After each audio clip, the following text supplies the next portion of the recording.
This is a presentation of the Pro Football Hall of Fame.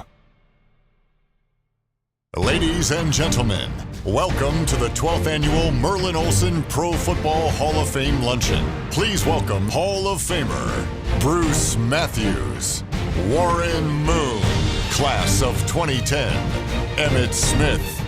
The mission of the Pro Football Hall of Fame is to honor the great heroes of the game, to preserve its history, to promote its values, and to celebrate excellence everywhere. We want to thank you all for huddling up with us here today in Houston to celebrate some of the greatest legends, some of the greatest heroes that this game has to offer. Ladies and gentlemen, three heroes of the game: Warren Moon, Bruce Matthews, and Mike Singletary. On behalf of all of us who love the game, it's my honor to present to you this ring of excellence. And this is a very special thing for me because I'm coming back home to Houston. I went to Texas Southern University down the road. We used to play against Jackson State. Yeah, give it up for TSU. We used to play against Jackson State. We used to play against Southern. I didn't get a chance to play against you until we made it to the pros. But we were talking about, Stan and I backstage, about how long our careers were. And you played 14 years. You played 14 years. I played 15 years. Jackie played 28 years. So 20. Oh, okay. He's still playing. One thing I learned at Southern University, and I was never told that when you come from a historical black college, you got to be twice as good as someone else. I realized at Southern that excellence was transferable. When I graduated from high school, I was recruited to go to Jackson State University. When I got to Jackson State, by the way, I didn't get recruited by any of the SEC schools, nor the Walter Payton. All about when you put your hand on the ground, what you do with your effort and your attitude, and if you're going to dominate him or he's going to dominate you. Once I realized that was what football was all about for me, it didn't matter after then. I was going to have success. I told her, I said, Granny, I'm going to be famous one day, and I want to buy you something. She said, and I said, what do you want me to buy? She said, son, I just want you to buy me a decent house. She said, I want to go to bed one night and have God let it rain as hard as he possibly can. And she said, son, I want to wake up in the morning and not be wet. When she told me that, I said, I'm going to the NFL.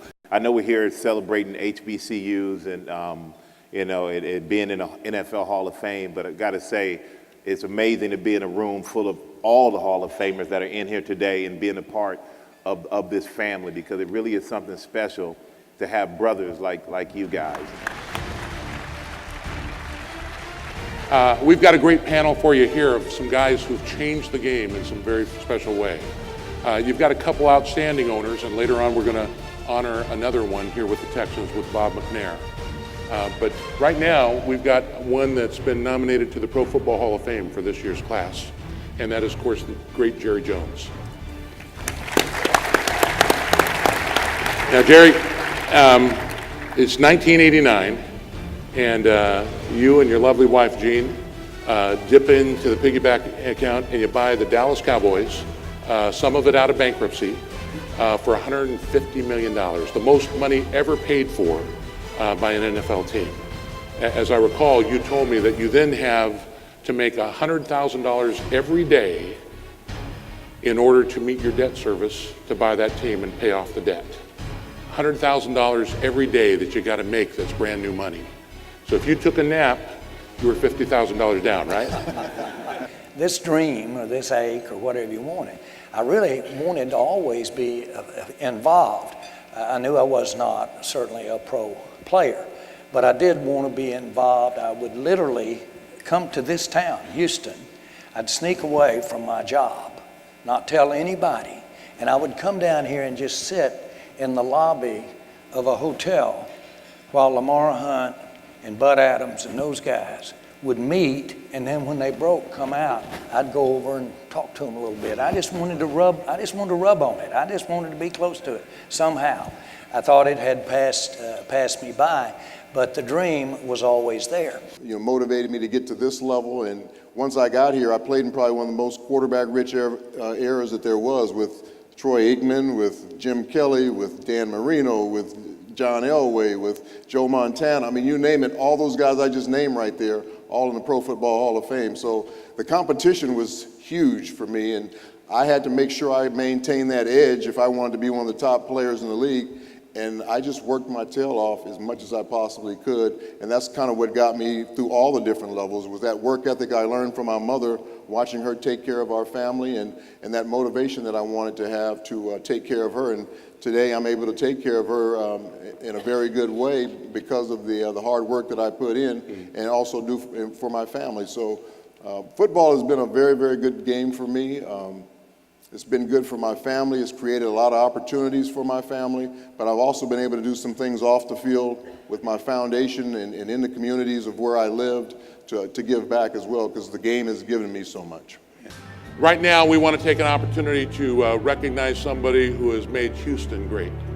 He brought back the Texans to Houston. He's brought 2 Super Bowls to Houston. He is a great philanthropist, a great man, a legend in the NFL, Mr. Bob McNair. Bob, thank you so much for all you've done for the game. Great businessman, great football hero, great friend of the game, Bob McNair. Thank you, David. Thank all of you. It's a real honor to be here with you and to be part of this great football enterprise that so many of you have contributed to over the years to make it what it is today.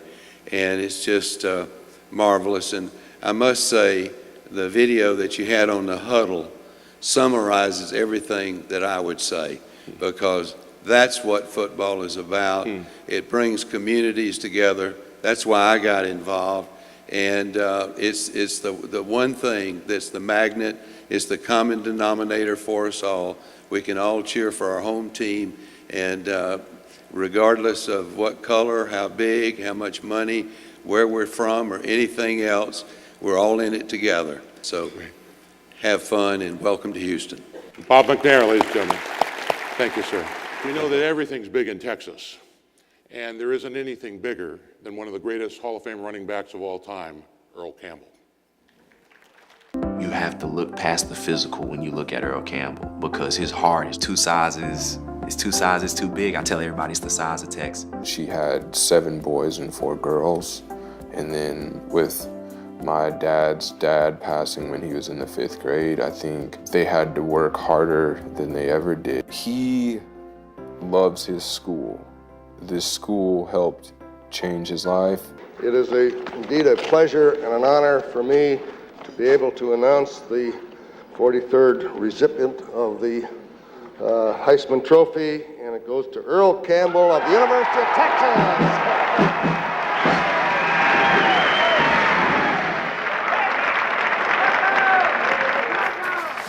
Like a wrecking ball, Campbell proved what an irresistible force can do to an immovable object.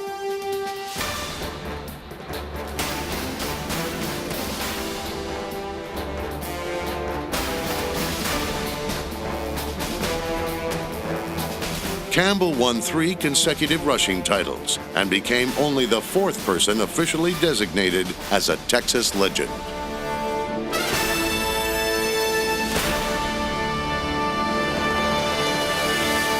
I don't know how I could stand here and not go back to the first time I remember I started playing organized football. One thing I've always had is I always played on teams with great guys. Every team I've ever played on, I've always tried to share with the guys that I played with. And I think if any of them ever had anything to say about Earl Campbell, they'd say he's a giver, he's not a taker. If it was me, some days I'd just say, Earl, I'm through with you, son. But she reminds me of a song that Willie Nelson, Merle Haggard wrote called "Oh Tougher Than Leather." He was tougher than leather, and he didn't care whether the sun shined or not. When a young kid from Cowtown wanted a showdown, and he was careless or just maybe forgot. I'm so proud to be in the Hall of Fame with the Jim Browns, the Franco Harris, and someday soon I'm sure the Walter Paytons and Dorsett. But when they say Campbell, I want y'all to remember this. The old boy gave it his all. Who will buy my memories, as Willie Nelson say. Thank you. No tougher than leather had carved his last notch on his gun.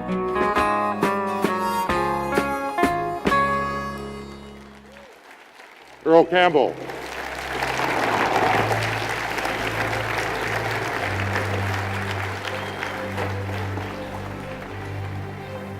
I want you all to know I'm proud to be in you all's fraternity, and it's nothing like being a Hall of Famer. I hope you all enjoyed the city of Houston.